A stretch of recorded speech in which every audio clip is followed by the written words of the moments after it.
Air Chief Marshal V.R. Chaudhary, retired President of Air Force Association, Admiral D.K. Tripathi, Chief of Naval Staff, Air Chief Marshal A.P. Singh, Chief of Air Staff, Air Marshal Jagjit Singh, Senior Vice President, Air Force Association, यहाँ मौजूद अन्य सभी chiefs of air staff, अन्य officials, veteran और उनकी families के member, media के मित्रों, देवियों व सज्जनों,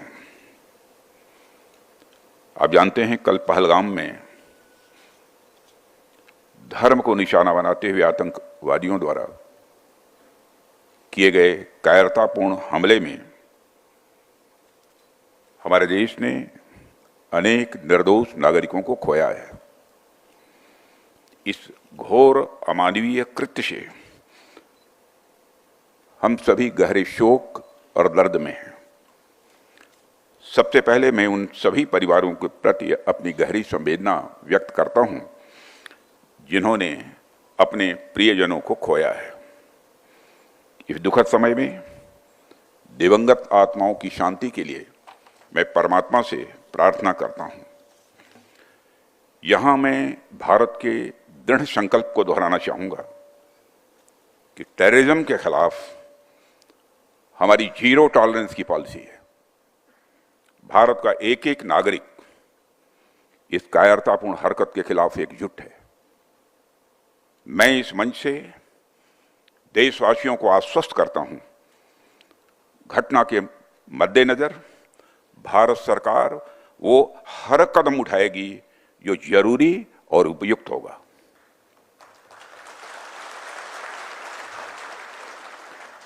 और हम सिर्फ उन लोगों तक नहीं पहुंचेंगे जिन्होंने इस घटना को अंजाम दिया है, हम उन तक भी पहुंचेंगे जिन्होंने पर्दे के पीछे बैठकर हिंदुस्तान की सरजमी पर ऐसी नापाक हरकतों की साजिशें रची हैं। भारत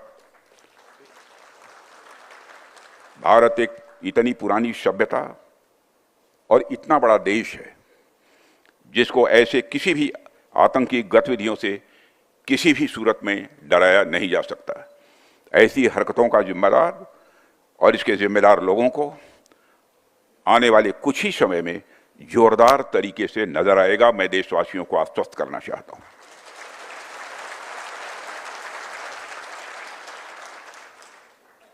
साथियों, आज आप लोगों ने जो आयोजन किया है उसमें सबसे पहले मैं marshal of the Indian force Arjan Singh ji की स्मृति को नमन करता हूं और उनको अपनी हार्दिक श्रद्धांजलि अर्पित करता हूं। मुझे यह जानकर अच्छा लगा कि आप सभी उनकी स्मृति में यह कार्यक्रम प्रतिवर्ष करते हैं। अपनी बात प्रारंभ करने से पहले मैं भारतीय वायुसेना को उनके अदम्य साहस और पराक्रम के लिए हार्दिक बधाई देता हूं। जिस प्रकार से वायुसेना भारत की सुरक्षा में तत्पर है, उसे देखकर हर भारतवासी अपने को गौरवान्वित महसूस करता है और निश्चिंत रहता है। हमें इस बात का संतोष रहता है कि आपकी छाया में हमारा पूरा देश सुरक्षित है।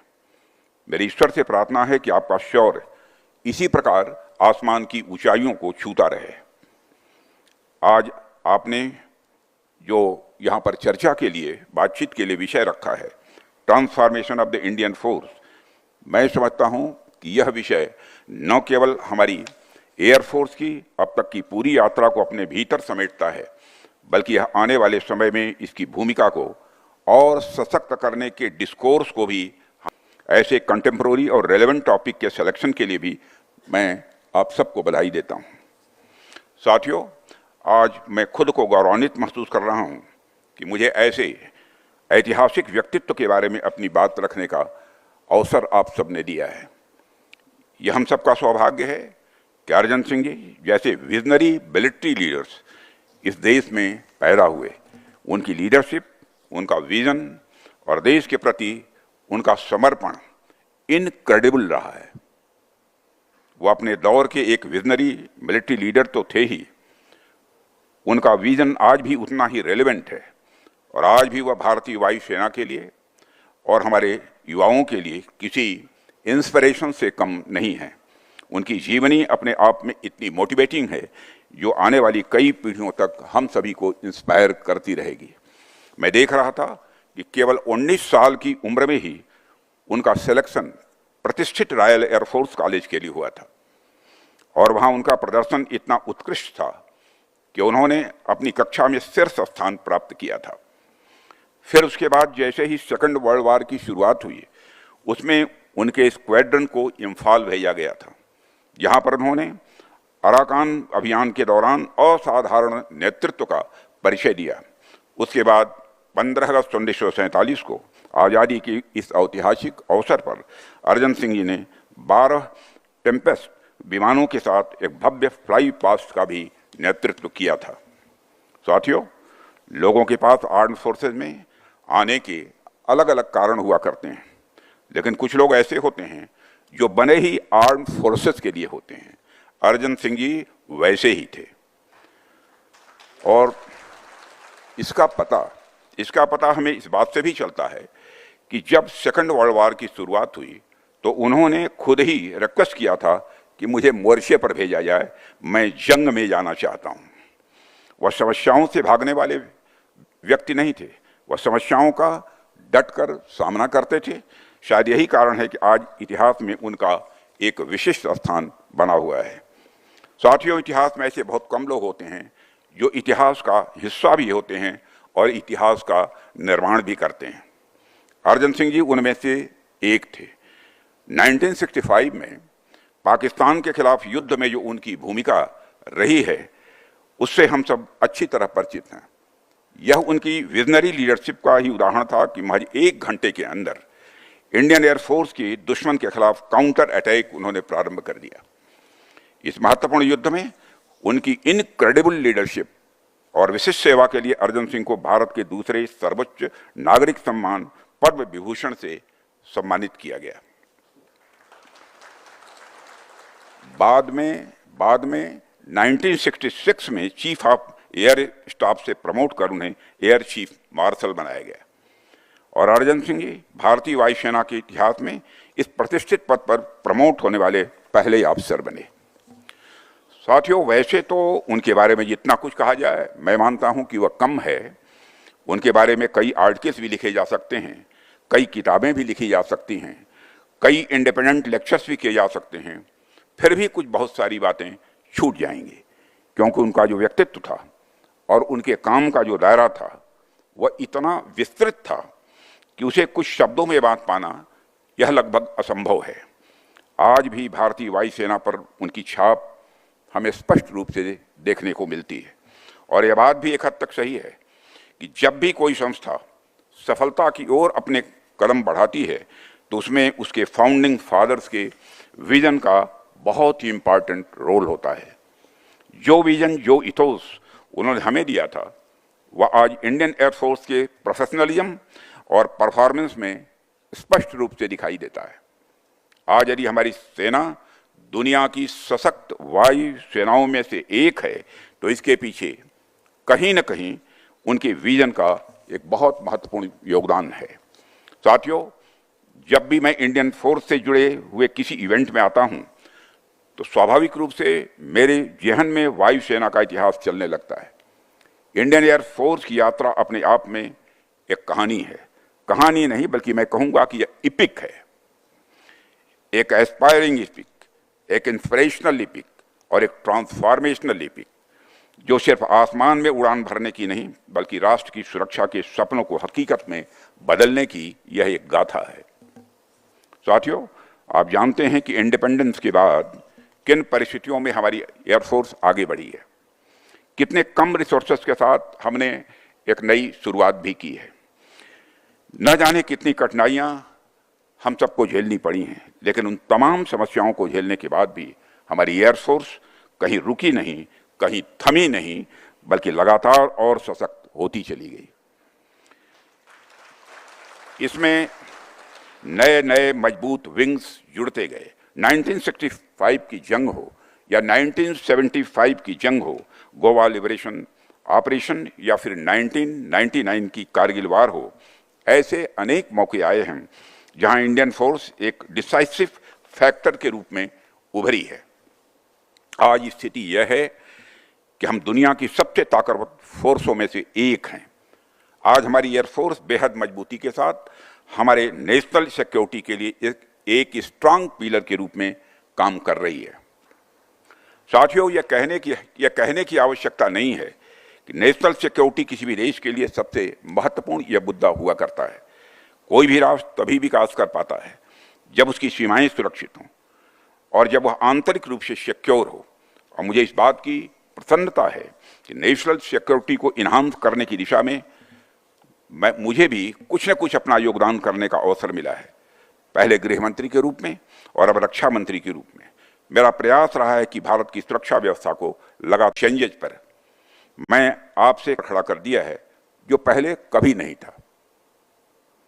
पहला मुद्दा है कि दुनिया भर में जियो पॉलिटिक्स और जियो स्ट्रेटजिक तरीके से जो बदलाव आ रहे हैं और जिस तरह से पावर इक्वेशंस में परिवर्तन हो रहे हैं वह हमारे सिक्योरिटी पर्सपेक्टिव को किस प्रकार प्रभावित करते हैं, उन्हें हमें किस तरह से देखना चाहिए। और दूसरा मुद्दा यह है कि टेक्नोलॉजी के क्षेत्र में हो रहा ट्रांसफॉर्मेशन हम पर किस तरह से असर डाल रहा है। मैं पहले मुद्दे से अपनी बात की शुरुआत यहाँ करना चाहूँगा। साथियों, आज अगर हम पूरी दुनिया को एक हॉलिस्टिक नज़रिए से देखें तो हमें कई सारे परिवर्तन दिखते हैं। यदि पिछले कुछ वर्षों की बात की जाए तो यह परिवर्तन और तेज हुए हैं। एक तरफ तो कई पुराने सिक्योरिटी अरेंजमेंट्स में तनाव की स्थिति दिख रही है, कई पुराने इंटरनेशनल अलायंसेस टूटते हुए दिखाई दे रहे हैं, तो दूसरी तरफ कुछ नए नए स्ट्रेटजिक इक्वेशन या अलायंसेस बनते हुए भी हमें दिखाई दे रहे हैं। यह जो फ्लूइड ग्लोबल ऑर्डर है इसके कई सारे इम्पैक्ट भी हमें देखने को मिल रहे हैं। इसके जो इकोनॉमिक इफेक्ट हैं वह एक पूरा अलग विषय है, लेकिन मैं यहाँ आपसे इस फ्लूइड ग्लोबल ऑर्डर के सिक्योरिटी सिनेरियो पर बात करूँगा जो हमारे अपने नेशनल सिक्योरिटी इंटरेस्ट से जुड़े हुए हैं। साथियों, अभी कुछ वर्ष पहले तक वैश्विक सुरक्षा को अलग अलग खेमों में बटा हुआ देखा जाता था। उन अलग अलग खेमों के अनुसार हमारी सिक्योरिटी पॉलिसी भी इन्फ्लुएंस स्वाभाविक रूप से होती रहती थी। हालांकि भारत का हमेशा से एक पॉजिटिव इंस्टांस रहा है। भारत कभी किसी गुट या किसी खेमे का सदस्य नहीं रहा है। हमने हमेशा अपनी सॉवरेन और इंडिपेंडेंट पॉलिसीज का निर्माण किया है और उसे अपनाया भी है। लेकिन आज की दुनिया थोड़ी अलग है। आज आप देखिए कि 21वीं सदी को एशिया की सदी कहा जाता है। इस कारण 20वीं सदी की जो क्रॉस अटलांटिक पावर इक्वेशंस थी वह अब शिफ्ट होकर एशिया की ओर हमारे नजदीक आ गई हैं और इंडो पैसिफिक रीजन आज स्ट्रेटेजिकली दुनिया का सबसे इंपॉर्टेंट रीजन यह बनकर उभरा है। और यह जो परिवर्तन हमें देखने को मिला है इसका डायरेक्ट रिलेशन हमारे नेशनल सिक्योरिटी के साथ है। मेरे कहने का यह अर्थ है कि in shifting Jio strategic equations का हमारी नेशनल सिक्योरिटी के साथ जितना डायरेक्ट इंटरेस्ट आज है उतना पहले कभी नहीं था। और यह जियो स्ट्रेटजिक अनसर्टेनिटीज हमारी नेशनल सिक्योरिटी के लिए किस प्रकार के चैलेंजेस ला रही है और हम इन्हें किस प्रकार से हैंडल करने के लिए तैयार हैं, यह आज हमारे सामने एक प्रमुख मुद्दा है।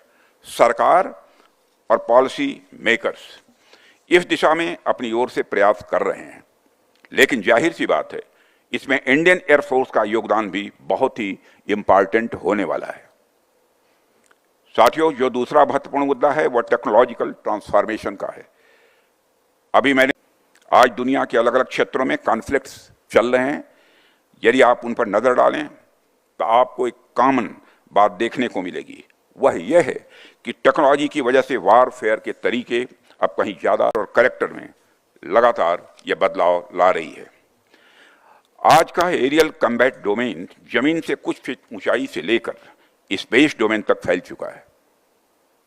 सर्वेलेंस ड्रोन से लेकर स्पेस मिलिट्री स्टेशन तक न सिर्फ एरियल कम्बैट डोमेन में विस्तार हुआ है बल्कि इसकी कॉम्प्लेक्सिटी में भी हाल के समय में बहुत ज़्यादा बढ़ोतरी भी हुई है। इसमें हमें आश्चर्य भी नहीं करना चाहिए क्योंकि यह पूरा युग ही टेक्नोलॉजी के क्षेत्र में रिवॉल्यूशनरी ब्रेक थ्रो का युग है। आए दिन हमें ऐसे ऐसे टेक्नोलॉजिकल इक्विपमेंट्स देखने को मिलते हैं